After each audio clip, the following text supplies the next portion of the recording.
ఇంతకుముందు నేను వీడియో విన్నా, ఒక పేపర్ రోడ్డు వాడు, మరి మీడియా ఏం చేస్తుంది, ఒక పేపర్ రోడ్డు వాడు అని కేసీఆర్ కొడుకు మాట్లాడుతుంటే మీడియా ఎందుకు కూర్చుంటుంది, వాళ్ళు ఎందుకు కూర్చుంటుంది మీడియా?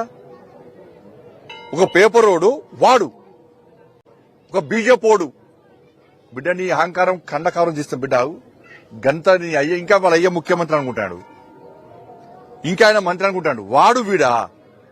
నీ భాషనే, నీ అహంకారమే బీఆర్ఎస్ పార్టీ కుంభముంచింది. నీ అహంకారమే బీఆర్ఎస్ పార్టీ కుంభముంచింది.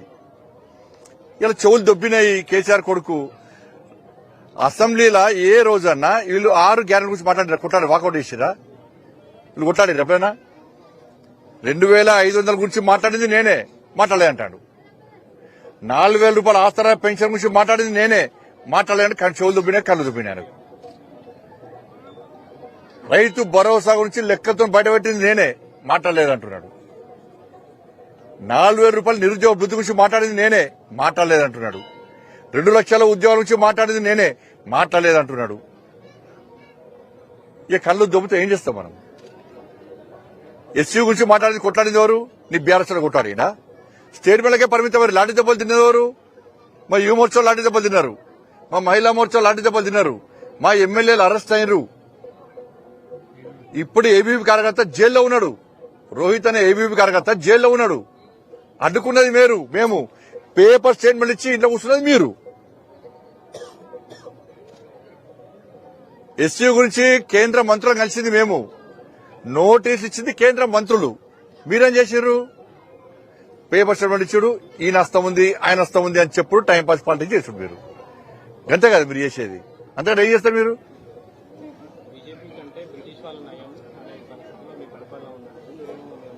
ఎవరంటారు?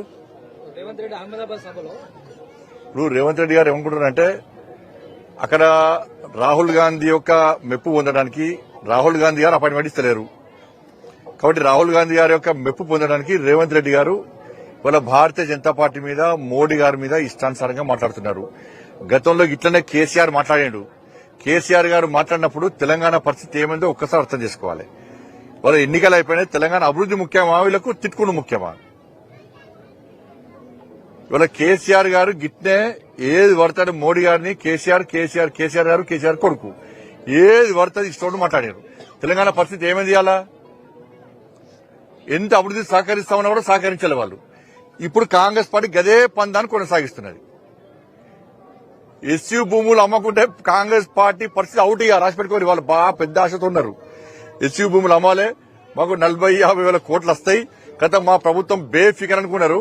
ఇప్పుడు డామిడ్ కథ అడ్డం తిరిగిన లెక్క భారతీయ జనతా పార్టీ చేసిన యుద్దము గౌరవ కోర్టు ఇచ్చినటువంటి తీర్పు మీద ఆధారపడినది.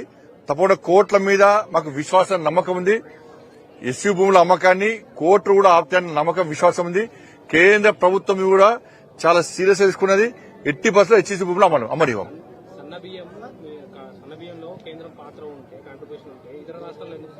ఊగా ఇతర రాష్ట్రాలతో పోసుకుంటూ కాదు, ఇక్కడ 37 రూపాయలు కిలో బియ్యానికి 37 రూపాయలు కేంద్రం ఇస్తుందా, ఇస్తలేదా? ఇస్తుందా?